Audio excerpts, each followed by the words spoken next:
வணக்கம். மாலை முரசு செய்திகளை விரிவாக பார்ப்பதற்கு முன் தலைப்புச் செய்திகளை பார்க்கலாம். தேமுதிக தலைவர் விஜயகாந்தை நேரில் சென்று உடல்நலம் விசாரித்தார் திமுக தலைவர் மு.க. ஸ்டாலின். அடுத்தடுத்து தலைவர்கள் சந்திப்பதால் அரசியல் களத்தில் பரபரப்பு. விஜயகாந்தை நேரில் சந்தித்து நடிகர் ரஜினிகாந்தும் உடல்நலம் விசாரிப்பு. தாம் உடல் நலம் குன்றியிருந்த போது முதலில் வந்து பார்த்தவர் விஜயகாந்த் என உருக்கம்.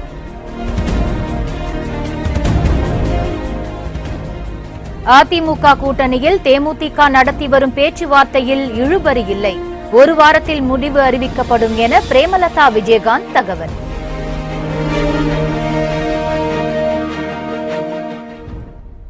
மதுரையில் அமித்ஷாவுடன் அதிமுக ஒருங்கிணைப்பாளர் ஓ பன்னீர்செல்வம் சந்திப்பு. பாஜக போட்டியிடும் 5 தொகுதிகள் குறித்து முக்கிய ஆலோசனை.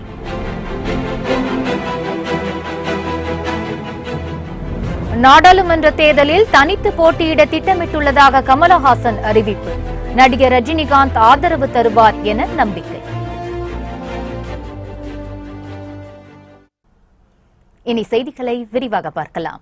தேமுதிக தலைவர் விஜயகாந்தை திமுக தலைவர் மு.க. ஸ்டாலின் திடீரென சந்தித்து பேசியதால் அரசியல் அரங்கில் திடீர் திருப்பம் ஏற்பட்டுள்ளது. நாடாளுமன்ற தேர்தல் தேதி அறிவிக்கப்பட உள்ள நிலையில் அதிமுக அணியிலும் திமுக அணியிலும் தொகுதி பங்கீடு தொடர்பான பேச்சுவார்த்தை இறுதிக்கட்டத்தை எட்டியுள்ளது.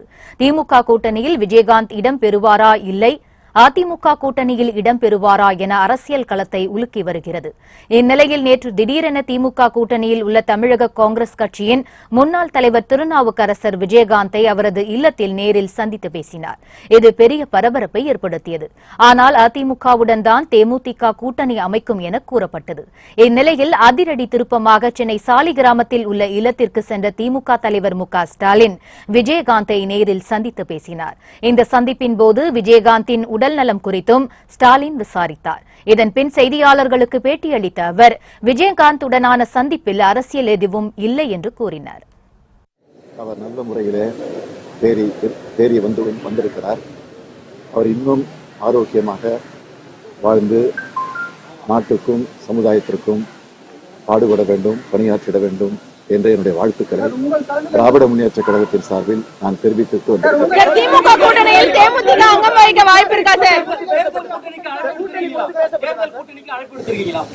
அது மாதிரி அரசியல் பேசுவதற்காக நான் வரல. உடல்நலத்தை பற்றி விசாரிப்பதற்காக ஒரு மனிதாபிமான உணர்வோடு நான் அவரை சந்தித்தேனே தவிர நீங்கள் எதிர்பார்ப்பதை போல அந்த சந்திப்பு இல்லை.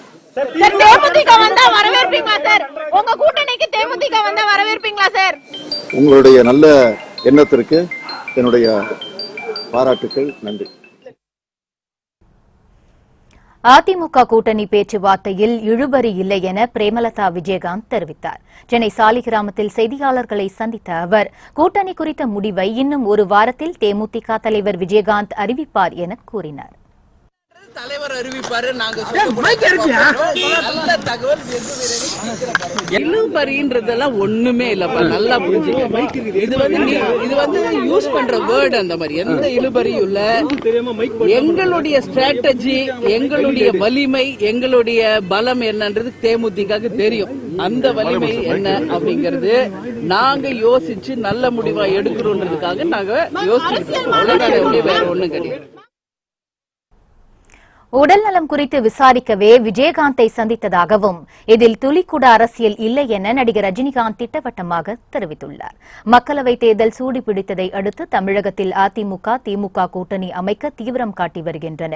குறிப்பாக தேமுதிகவை தன் பக்கம் இழுக்க இரு கட்சிகளும் போட்டியிட்டு வருகின்றன. இந்த நிலையில் சாலிகிராமத்தில் உள்ள விஜயகாந்த் இல்லத்திற்கு நடிகர் ரஜினிகாந்த் திடீரென புறப்பட்டு சென்றார். பின்னர் விஜயகாந்திடம் உடல்நிலை குறித்து நலம் விசாரித்தார். அப்போது விஜயகாந்தின் மனைவி பிரேமலதா விஜயகாந்த், சுதீஷ் ஆகியோர் உடனிருந்தனர். பின்னர் செய்தியாளர்களை சந்தித்த ரஜினி உடல்நலம் குறித்து விசாரிக்கவே விஜயகாந்தை சந்தித்ததாகவும் இதில் துளிக்கூட அரசியல் இல்லை என திட்டவட்டமாக தெரிவித்தார். அவருடைய உடல்நல விசாரிக்க வந்த நான் அமெரிக்காவில் இருக்கும்போது அவரை சந்திக்க முயற்சி பண்ணேன், அங்கே முடியல. நான் வந்து ராமச்சந்திரா ஹாஸ்பிட்டலில் உடம்பு சரியில்லாமல் இருக்கும்போது என்னை பார்க்க வந்த முதல் ஆள் கேப்டன் தான். நான் சிங்கப்பூர்லேருந்து வந்த பிறகு கூட தொலைபேசியில் முதல்ல வந்து பேசி உடம்பை பார்த்துக்கன்னு சொன்னவரும் அவர் தான். அவர் இப்போ வந்து அமெரிக்கா போயிட்டு நல்ல ஆரோக்கியத்தோடு வந்திருக்காங்க. அவங்கள பார்க்கறதுல சந்தோஷமாக இருக்குது. ரொம்ப ஆரோக்கியமாக இருக்காங்க. நல்ல மனிதர். அவர் எப்போவுமே நல்லா இருக்கணும்னு சொல்லி நான் வேண்டிக்கிறேன். இதில் வந்து இந்த சந்திப்பில் வந்து துளி கூட அரசியல் கிடையாது. Okay, thank you very much. என்னுடைய அரசியல் நிலை பற்றி நான் ஏற்கனவே சொல்லிட்டேன். அதுக்கப்புறம் இப்போ நான் ஒன்றுமே நான் பேச தேவை. நாடாளுமன்ற தேர்தலில் போட்டியிட விருப்ப மனுக்கள் நாளை முதல் சென்னை கோயம்பேட்டில் உள்ள தலைமை கழக அலுவலகத்தில் வழங்கப்படுவதாக தேமுதிக தலைவர் விஜயகாந்த் அறிவித்துள்ளார். இது தொடர்பாக அவர் இன்று வெளியிட்டிருக்கும் அறிக்கையில் தமிழகம் மற்றும் புதுச்சேரி உள்ளிட்ட 40 நாடாளுமன்ற தொகுதிகளில் தேமுதிக சார்பில் போட்டியிட விரும்புவோர் நாளை காலை 11 மணியிலிருந்து கோயம்பேட்டில் உள்ள தலைமை கழகத்தில் பெற்றுக் கொள்ளலாம் என்று தெரிவிக்கப்பட்டுள்ளது. அதேபோல் பூர்த்தி செய்யப்பட்ட விருப்ப மனுக்களை மார்ச் 6ஆம் தேதி மாலை 5 மணிக்குள் தலைமை கழகத்தில் ஒப்படைக்க வேண்டும் என்றும் கூறப்பட்டுள்ளது. விருப்ப மனு கட்டணமாக 20,000 ரூபாயும் தனி தொகுதி விருப்ப மனு கட்டணமாக 10,000 ரூபாயும் செலுத்தி மனுக்களை பெற்றுக் கொள்ளலாம் என்றும் அறிக்கையில் குறிப்பிடப்பட்டுள்ளது. தமிழகம் வந்துள்ள பாஜக தேசிய தலைவர் அமித்ஷாவை அதிமுக ஒருங்கிணைப்பாளர் OPS உள்ளிட்டோர் மதுரையில் சந்தித்து பேசினர். மக்களவைத் தேர்தலில் அதிமுக தலைமையிலான கூட்டணியில் பாமகவும் பாஜகவும் இணைந்துள்ளன. பாமகவுக்கு 7, பாஜகவுக்கு 5 தொகுதிகளை ஒதுக்கி தொகுதி பங்கீட்டை நேற்று முன்தினம் அதிமுக அறிவித்தது. தொகுதிகளின் எண்ணிக்கை அறிவிக்கப்பட்டாலும் எந்தெந்த தொகுதிகள் என்பது அறிவிக்கப்படவில்லை. இந்நிலையில் பாஜக தேசிய தலைவர் அமித்ஷா ராமநாதபுரத்தில் நடைபெறும் பாஜக பூத் கமிட்டி கூட்டத்தில் பங்கேற்க மதுரை வந்தார்.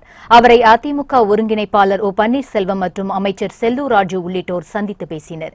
இந்த சந்திப்பில் பாஜக போட்டியிட உள்ள 5 தொகுதிகள் எவை என்பது குறித்து ஆலோசனை நடத்தியதாக தகவல் வந்துள்ளது. திமுக கூட்டணியில் தொகுதி பங்கீடு தொடர்பாக விடுதலை சிறுத்தைகள் கட்சியுடன் பேச்சுவார்த்தை நடைபெற்றது. திமுக கூட்டணியில் இடம்பெற்றுள்ள கட்சிகளுடன் தொகுதி பங்கீட்டை இறுதி செய்யும் பணிகள் முடுக்கிவிடப்பட்டுள்ளன. திமுக கூட்டணியில் காங்கிரஸ் கட்சிக்கு புதுச்சேரி உட்பட 10 இடங்கள் ஒதுக்கப்பட்டன. இதைத் தொடர்ந்து சென்னை அண்ணா அறிவாலயத்தில் நேற்று நடத்தப்பட்ட பேச்சுவார்த்தையில் மார்க்சிஸ்ட் கம்யூனிஸ்ட், இந்திய கம்யூனிஸ்ட், மனிதநேய மக்கள் கட்சி உள்ளிட்ட கட்சிகள் துரைமுருகன் தலைமையிலான குழுவினர் தொகுதி பங்கீடு பேச்சுவார்த்தையில் ஈடுபட்டனர். இந்நிலையில் இன்று மதிமுக, விசிக உள்ளிட்ட கட்சிகளுக்கு அழைப்பு விடுக்கப்பட்டது. அதன்படி இன்று காலை அண்ணா அறிவாலயத்தில் மதிமுக பொருளாளர் கணேசமூர்த்தி தலைமையில் தொகுதி பங்கீடு பேச்சுவார்த்தை நடைபெற்றது. பின்னர் செய்தியாளர்களிடம் பேசிய கணேசமூர்த்தி, பேச்சுவார்த்தை சுமூகமாக முடிந்திருக்கிறது என்றும் தங்கள் கருத்துக்களை பரிசீலனை செய்வதாக திமுகவினர் கூறியதாக அவர் தெரிவித்தார். எங்களுடைய தலைமையினுடைய கருத்தை நாங்கள் திராவிட முன்னேற்ற கழகத்தினுடைய கூடவே எங்களுடைய கருத்துக்களை சொல்லியிருக்கிறோம். அவர்களும் அதை பரிசீலனை செய்வதாகவும் தலைமையிடத்தில் சொல்லி எங்களுடைய வாதங்களை ஏற்றுக்கொள்வதாகவும் அவர்கள் சொல்லியிருக்கிறார்கள். நல்ல முடிவை நாங்கள் எதிர்பார்க்கிறோம். அது இரண்டு தலைமைகளும் முடிவு செய்து அறிவிப்பார்கள். இதனையடுத்து விடுதலை சிறுத்தைகள் கட்சியின் தலைவர் திருமாவளவன் தலைமையிலான தலைவர்கள் அண்ணா அறிவாலயத்தில் பேச்சுவார்த்தையில் ஈடுபட்டனர். திராவிட முன்னேற்ற கழக தலைவரும் திமுக கூட்டணியின் தலைவருமான அண்ணன் தளபதி அவர்களோடு பேசிய பிறகு மீண்டும் கலந்துரையாடி முடிவு செய்ய திட்டமிட்டிருக்கிறோம். சந்திப்பு மிகவும் மகிழ்ச்சிகரமாக அமைந்தது. தமிழக தலைமை தேர்தல் அதிகாரி தலைமையில் அனைத்துக் கட்சி கூட்டம் சென்னை தலைமைச் செயலகத்தில் நடைபெற்று வருகிறது. மக்களவைத் தேர்தல் வருவதை ஒட்டி சென்னை தலைமைச் செயலகத்தில் அனைத்துக் கட்சி கூட்டம் தமிழக தலைமை தேர்தல் அதிகாரி சத்யபிரதா சாஹூ தலைமையில் நடைபெற்று வருகிறது. இந்த கூட்டத்தில் அங்கீகரிக்கப்பட்ட 10 அரசியல் கட்சிகள் பங்கேற்றுள்ளன. வாக்காளர் பட்டியல் சரிபார்ப்பு, திருத்தம் மற்றும் கட்சிகளின் கோரிக்கைகள், தேர்தல் ஏற்பாட்டு பணிகள் உள்ளிட்டவை குறித்தும் ஆலோசிக்கப்படுகிறது. குறிப்பாக தமிழகத்தில் காலியாக 21 சட்டமன்ற தொகுதிகள் இடைத்தேர்தல் நடத்த அரசியல் கட்சிகள் வலியுறுத்தும் என எதிர்பார்க்கப்படுகிறது. குறிப்பாக வாக்காளர்களுக்கு பணம் கொடுக்கும் அரசியல் கட்சிகளின் மீது கடுமையான நடவடிக்கை எடுக்கப்படும் என்று தமிழக தேர்தல் அதிகாரி தரப்பில் கூறப்பட்டதாக தெரிகிறது. தேர்தல் நேரத்தில் தமிழகம் வரும் பிரதமர் மோடி கஜா புயல் தாக்கிய போது ஏன் வரவில்லை என மக்கள் நீதி மய்ய கட்சித் தலைவர் கமலஹாசன் வினவியுள்ளார். சென்னை விமான நிலையத்தில் அவர் இன்று செய்தியாளர்களிடம் பேசியபோது மக்களவைத் தேர்தலில் தனித்து போட்டியிடப் போவதாக திட்டவட்டமாக தெரிவித்தார். தமிழ்நாடு இந்தியாவின் ஒரு பகுதி வந்தாகணும், வரலன்னா தான் கேள்வி கேட்போமே தவிர வந்ததுக்கு நம்ம ஏன் வந்தாருன்னு கேட்கக்கூடாது. ஏன் வரலன்னு கேட்பேங்கிறத தான் சொன்னேன். அப்போ ஏன் வரல அப்படிங்கிறத கேட்டே ஆகணும். கேட்பதற்கு நமக்கு உரிமை இருக்கிறது. வந்ததுக்கு நன்றி வேணா சொல்லலாம், அது ஒரு சிறு நன்றி சொல்லலாம். ஆதரவு அவங்க விரும்பி தான் கொடுக்கணும், நம்ம மக்கள்கிட்ட தான் கேட்கணும். இப்போதைக்கு அதுதான் முடிவு. ஒரு தலை காதலை ஏற்க மறுத்த ஆசிரியரை கழுத்தறுத்து கொலை செய்துள்ள சம்பவம் அதிர்ச்சியை ஏற்படுத்தியுள்ளது. கடலூர் மாவட்டம் குறிஞ்சிப்பாடியில் உள்ள தனியார் பள்ளியில் ரம்யா என்பவர் பணிபுரிந்து வந்தார். விருத்தகிரிக்குப்பம் பகுதியைச் சேர்ந்த தனசேகர் என்பவர் இவரை ஒரு தலையாக காதலித்து வந்துள்ளார். இந்த நிலையில் ஆசிரியை ரம்யா அவருடைய காதலை ஏற்க மறுத்துவிட்டார். இதனால் ஆத்திரமடைந்த தனசேகர் குறிஞ்சிப்பாடி சின்னக்கடை வீதியில் ரம்யா கழுத்தை அறுத்து கொலை செய்துவிட்டு தப்பி ஓடிவிட்டார். தகவல் அறிந்து சம்பவ இடத்திற்கு விரைந்து சென்ற போலீசார் ரம்யா உடலை கைப்பற்றி பிரேத பரிசோதனைக்காக மருத்துவமனைக்கு அனுப்பி வைத்தனர். இச்சம்பவம் குறித்து வழக்கு பதிவு செய்த போலீசார் தப்பி ஓடிய தனசேகரை தேடி வருகின்றனர். ஊழல்வாதிகளால் தமிழகத்திற்கு நல்லது செய்ய முடியுமா என பாஜக தேசிய தலைவர் அமித்ஷா கேள்வி எழுப்பியுள்ளார். ராமநாதபுரத்தில் நடைபெற்ற பாஜக பூத் கமிட்டி கூட்டத்தில் பங்கேற்று உரையாற்றிய அவர், மோடி தலைமையிலான அரசு தீவிரவாதத்திற்கு எதிரான அரசு என்றும் வீரர்கள் சிந்திய ரத்தத்திற்கு பதிலடி கொடுக்கப்படும் என்றும் தெரிவித்தார். மோடியை மீண்டும் பிரதமராக்க போர் நடந்து கொண்டிருப்பதாக கூறிய அமித்ஷா, தமிழகத்திலிருந்து தேசிய ஜனநாயக கூட்டணிக்கு 35 எம்பிக்கள் கிடைப்பார்கள் என்றும் உறுதியளித்தார். 12 லட்சம் கோடிக்கு ஊழல் செய்த திமுக காங்கிரஸ் தமிழகத்திற்கு நல்லது செய்ய முடியுமா என்றும் கேள்வி எழுப்பினார். திமுக காங்கிரஸை தோற்கடிக்க 40 தொகுதிகளிலும் முழுமையாக பணியாற்ற வேண்டும் என்றும் அமித்ஷா அழைப்பு விடுத்தார். மத்திய அமைச்சர் பியூஷ் கோயல், அதிமுக மூத்த தலைவர் தம்பிதுரை திருப்பதி கோவிலில் சுவாமி தரிசனம் செய்தனர். இருவரது வருகையை ஒட்டி திருப்பதி தேவஸ்தான அதிகாரிகள் சிறப்பு தரிசனத்துக்கு ஏற்பாடு செய்திருந்தனர். பின்னர் செய்தியாளர்களிடம் பேசிய மத்திய அமைச்சர் பியூஷ் கோயல், இந்திய நாட்டின் எல்லையில் பாதுகாத்து வரும் ராணுவ வீரர்களுக்கு வலிமையை தர வேண்டும் என வேண்டிக் கொண்டதாக தெரிவித்தார். இதேபோல் செய்தியாளர்களிடம் பேசிய தம்பிதுரை, மத்திய அரசுடன் இணைந்து அனைத்து திட்டங்களையும் அம்மா வழியில் நிறைவேற்றப் போவதாக தெரிவித்தார். எல்லாரும் ஒற்றுமையாக இருக்கிறோம். நல்வழியில் நடந்து கொண்டிருக்கிறது.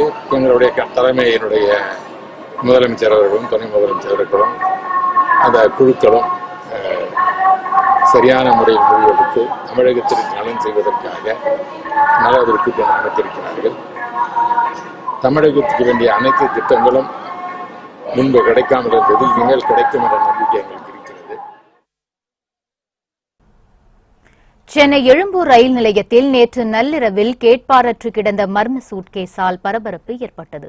எழும்பூர் ரயில் நிலையத்தில் கேட்பாரற்று கிடந்த ஒரு சூட்கேஸை பயணி ஒருவர் எடுத்து ரயில்வே போலீசாரிடம் ஒப்படைத்தார். இதையடுத்து அந்த சூட்கேஸை ஸ்கேனர் மற்றும் மெட்டல் டிடெக்டர் கருவிகள் மூலம் சோதித்தபோது சந்தேகத்துக்கிடமான அதிர்வுகள் உணரப்பட்டதாக கூறப்படுகிறது. இதையடுத்து வெடிகுண்டு நிபுணர்களுக்கு தகவல் அளிக்கப்பட்டது. அவர்கள் சூட்கேஸை தனி இடத்துக்கு கொண்டு சென்று சோதனையிட்டனர். அதில் மின் சார்ஜர் கருவியும் சில ஆவணங்களும் இருந்ததாக தெரியவந்துள்ளது. அதில் வெடிபொருட்கள் ஏதும் இல்லை என வெடிகுண்டு நிபுணர்கள் தெரிவித்தனர். இந்நிலையில் சிசிடிவி காட்சிகளை ஆய்வு செய்த போலீசார் சுமார் 60 வயது நபர் ஒருவர் 2 சூட்கேஸ்களை கொண்டு வந்த காட்சிகள் பதிவாகியிருப்பதாக தெரிவித்துள்ளனர். இந்த சூட்கேஸ் அவற்றில் ஒன்றாக இருக்கக்கூடும் என கூறிய போலீசார் தொடர்ந்து விசாரணை மேற்கொண்டுள்ளனர். சுற்றுச்சூழல் பாதுகாப்பு இயக்கத்தின் செயற்பாட்டாளர் முகிலன் காணாமல் போனது தொடர்பான வழக்கில் விசாரணை அறிக்கை தாக்கல் செய்ய காவல்துறைக்கு சென்னை உயர்நீதிமன்றம் உத்தரவிட்டுள்ளது. தமிழ்நாடு சுற்றுச்சூழல் பாதுகாப்பு இயக்கத்தின் ஒருங்கிணைப்பாளர் முகிலன் தூத்துக்குடி துப்பாக்கிச்சூடு சம்பவத்தில் காவல்துறை உயர் அதிகாரிகளுக்கு தொடர்பு உள்ளதாக வீடியோ ஆதாரங்களை கடந்த வாரம் சென்னையில் வெளியிட்டார். அதன் பின்னர் முகிலனை காணவில்லை. இந்நிலையில் வழக்கறிஞர் ஹென்றி திப்பென் சென்னை உயர்நீதிமன்றத்தில் ஆட்கொணர்வு மனு ஒன்றை தாக்கல் செய்துள்ளார். அதில் கடந்த 16ஆம் தேதி சென்னை நாகர்கோவில் சிறப்பு ரயிலில் பயணிக்க சென்ற முகிலனை காணவில்லை என்றும், இது தொடர்பாக காவல்துறையிடம் புகார் அளித்தும் நடவடிக்கை இல்லை என்றும், அவரை நீதிமன்றத்தில் ஆஜர்படுத்த வேண்டும் என்றும் மனுவில் குறிப்பிட்டுள்ளார். இந்த மனு நீதிபதிகள் சத்யநாராயணன், நிர்மல்குமார் அமர்வு முன்பாக விசாரணைக்கு வந்தது. விசாரணையில் கடந்த 16ஆம் தேதி முகிலன் ரயிலில் பயணிக்கவில்லை என எழும்பூர் ரயில்வே காவல்துறை தரப்பில் தெரிவிக்கப்பட்டது. எழும்பூர் ரயில் நிலையத்தில் முகிலன் வந்து சென்றது தொடர்பான சிசிடிவி காட்சிகள் உள்ளிட்ட ஆவணங்களை எழும்பூர் காவல்துறையினரிடம் தாக்கல் செய்ய ரயில்வே போலீசுக்கு உத்தரவிட்டனர். மேலும் விசாரணை தொடர்பான அறிக்கையை நீதிமன்றத்தில் தாக்கல் செய்ய உத்தரவிட்ட நீதிபதிகள் வழக்கு விசாரணையை மார்ச் 4ஆம் தேதிக்கு ஒத்திவைத்தனர். திருமாவளவனும் ராமதாசும் வேறு வழியே இல்லாமல் கூட்டணிகளில் இணைந்துள்ளார்கள் என நாம் தமிழர் கட்சியின் தலைமை ஒருங்கிணைப்பாளர் சீமான் தெரிவித்துள்ளார். சென்னையில் நடைபெற்ற திரைப்பட விழாவில் ஒன்றில் பங்கேற்ற அவர் செய்தியாளர்களிடம் பேசினார். அப்போது நடிகர் கமல் ஸ்டாலினுக்கு முன்பாகவே தாம் கிராம சபை நடத்தியவன் என்றும் பெருமிதம் தெரிவித்தார். அது எங்க ஐயாவுக்கும் எங்க அண்ணன் திருமாவளவனுக்கும் ஒரு வாய்ப்பு இல்லை, அது வேற வழி இல்லை. அதனால இந்த முடிவை எடுக்கிறாங்க. அதை போய் நம்ம விமர்சிச்சுக்கிட்டு இருக்க வேண்டியதில்லை. இதுவரை திமுக அதிமுகவே பல தடவை பல முடிவுகளை எடுத்திருக்குது. இது இப்போ நீங்கள் பாஜக வந்து ஆட்சியில் நீட்டு கொண்டு வரும்போது, ஜிஎஸ்டி கொண்டு வரும்போது எதிர்த்து போராடினாங்க, எதிர்த்து பேசினாங்க. மறுபடியும் இப்போ மோடி தான் நல்லாட்சி கொடுப்பாருன்ட்டு இவங்க கூட்டணி வைக்கிறாங்க. இப்போ இதுவும் ஒரு சந்தர்ப்பவாதம் தான். இது ரெண்டு பேருமே பேசிக்கிறது வேடிக்கை. ஏன்னா இவங்க ரெண்டு பேருக்கும் மூத்தவன் நான் 2 ஆண்டுகளாக கிராம சபை கூட்டத்தை எங்கள் கட்சி பிள்ளைகள் நாங்கள் ஊராக நடத்திட்டு வரோம். 2 ஆண்டுகளுக்கு மேலே நாங்கள் செய்து கொண்டிருக்கோம். இவங்க 2 பேரும் அடிச்சுக்கிறத பார்த்து நாங்கள் சிரிச்சுக்கிறோம். வேற என்ன சொல்ல முடியும்? பெரிய வேடிக்கை அது. காஞ்சிபுரம் அருகே தனியார் பேருந்தும் லாரியும் நேருக்கு நேர் மோதிய விபத்தில் 7 மாணவிகள் உட்பட 10 பேர் காயமடைந்தனர். காஞ்சிபுரம் காவந்தண்டல் கிராமத்திலிருந்து இளையனார் வேலூர் என்ற பகுதிக்கு தனியார் பேருந்து ஒன்று சென்று கொண்டிருந்தது. அப்போது எதிர்ப்புறத்தில் வாலஜாபாத்திலிருந்து கனரக லாரி ஒன்று வந்து கொண்டிருந்தது. கட்டுப்பாட்டை இழந்த லாரி எதிரே வந்த பேருந்து மீது விபத்து ஏற்பட்டது. இந்த விபத்தில் பேருந்தில் பயணம் செய்த 7 கல்லூரி மாணவிகள் 10 பேர் காயமடைந்தனர். விபத்தை தொடர்ந்து அருகில் இருந்த பொதுமக்கள் காயமடைந்தவர்களை மீட்டு ஆம்புலன்ஸ் மூலம் மருத்துவமனைக்கு அனுப்பி வைத்தனர். இச்சம்பவம் குறித்து வழக்கு பதிவு செய்த போலீசார் லாரி ஓட்டுநரிடம் விசாரணை மேற்கொண்டு வருகின்றனர். போச்சம்பள்ளி அருகே ஆசிரியரை பணியிட மாற்றம் செய்ய கோரி ஒருவர் தர்ணாவில் ஈடுபட்டதால் பரபரப்பு ஏற்பட்டது. கிருஷ்ணகிரி மாவட்டம் போச்சம்பள்ளி அடுத்த பழனம்பாடி பகுதியை சேர்ந்தவர் திருப்பதி. இவருடைய குழந்தைகள் பழனம்பாடி ஊராட்சி தொடக்கப் பள்ளியில் படித்து வருகின்றனர். அந்த பள்ளியில் செந்தில் என்பவர் கடந்த 19 ஆண்டுகளாக உதவி ஆசிரியராக பணியாற்றி வருகிறார்.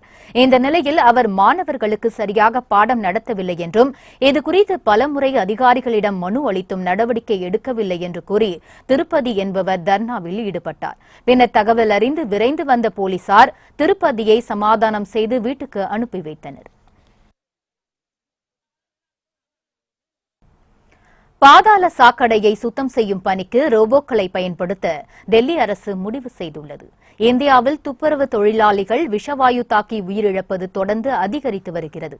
சமீபத்தில் கேரளாவில் சாக்கடையை சுத்தம் செய்ய பண்டிகோட் என்ற ரோபோ அறிமுகம் செய்யப்பட்டது. இந்த வகை ரோபோக்கள் கேரளா மற்றும் ஆந்திர பிரதேசத்தில் செயல்பட்டு வருகிறது. ரோபோக்களை இயக்குவதற்கு 80க்கும் மேற்பட்ட துப்புரவு தொழிலாளர்கள் நியமிக்கப்பட்டுள்ளனர். இந்நிலையில் டெல்லியில் துப்புரவு பணிகளை மேற்கொள்வதற்கு ரோபோக்களை பயன்படுத்த மாநில அரசு முடிவு செய்துள்ளது. இதற்கான அறிவிப்பு விரைவில் வெளியாகும் என எதிர்பார்க்கப்படுகிறது.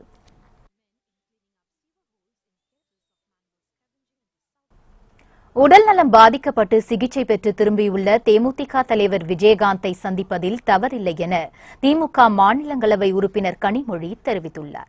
சென்னை விமான நிலையத்தில் செய்தியாளர்களிடம் பேசிய அவர், விஜயகாந்தின் உடல்நலம் குறித்து விசாரிக்க ஸ்டாலின் சென்று இருக்கலாம் என்றும் அதில் தவறில்லை என்றும் கூறியுள்ளார். அவர் உடல்நலம் விசாரிக்க கூட தளபதி அவர்கள் போயிருக்கலாம். அதனால ஒருத்தர் உடம்பு சரியில்லை, வெளியூர்ல இருந்து திருப்பி வந்திருக்காங்கன்னா உடல் நலம் விசாரிப்பதில் தவறு இல்லையா? மக்களின் அடிப்படை தேவைகளை தமிழக அரசின் சார்பில் செயல்படுத்துவதை தேர்தல் ஆணையம் தடை செய்யக்கூடாது என தேர்தல் ஆணையத்தில் அனைத்து கட்சிகளும் வலியுறுத்தியுள்ளதாக பேரவை துணைத் தலைவர் பொள்ளாச்சி ஜெயராமன் தெரிவித்துள்ளார். மாநிலங்களவை தேர்தல் தொடர்பான அனைத்துக் கட்சி ஆலோசனைக் கூட்டம் சென்னை தலைமைச் செயலகத்தில் நடைபெற்றது. பின்னர் செய்தியாளர்களிடம் பேசிய பொள்ளாச்சி ஜெயராமன், மக்களவைத் தேர்தலில் ஆசிரியர்களுக்கு அதிக பணிச்சுமை உள்ளதால் கிராம நிர்வாக அலுவலர்கள், ஊராட்சி செயலர்கள் உள்ளிட்டோரை பயன்படுத்தலாம் என தேர்தல் ஆணையத்தில் அனைத்துக் கட்சி சார்பில் கோரிக்கை விடுக்கப்பட்டிருப்பதாக கூறினார். மொத்தமான அனைத்து அரசியல் கட்சிகளும் இந்த தேர்தல் பணியில் அனைத்து தரப்பு ஊழியர்களையும் பயன்படுத்த வேண்டும் என்று வேண்டுகோள் வைத்திருக்கிறோம். காரணம், ஆசிரியர்களுக்கு பணி சுமை அதிகமாக இருக்கின்ற காரணத்தினால் கூட்டுறவுத்துறை ஊழியர்கள், கிராம நிர்வாக அலுவலர்கள், அதேபோல கிராமத்தினுடைய பஞ்சாயத்து செயலாளர்கள் போன்றவர்களையும் தேர்தல் பணியில் பயன்படுத்த வேண்டும் என்று அனைத்து அரசியல் கட்சிகளும் வேண்டுகோள் வைத்துள்ளனர். நாங்களும் அதே வேண்டுகோளை வைத்துள்ளோம். ஆசிரியர் பணிகளை மட்டும் அவர்களுக்கு பணி சுமை அதிகமாக இருக்கின்ற காரணத்தினால் மற்றைய அரசு ஊழியர்களையும் இந்த தேர்தல் பணியில் பெரும்பான்மையாக பயன்படுத்த வேண்டும் என்று வேண்டுகோள் வைத்திருக்கிறோம். எங்களுடைய கோரிக்கைகளை தேர்தல் ஆணையத்திற்கு அனுப்பி அதற்கான வாய்ப்பு எவ்வாறு உள்ளது என்பதை தெரிவிக்கப்படும் என்று கூறியுள்ளோம்.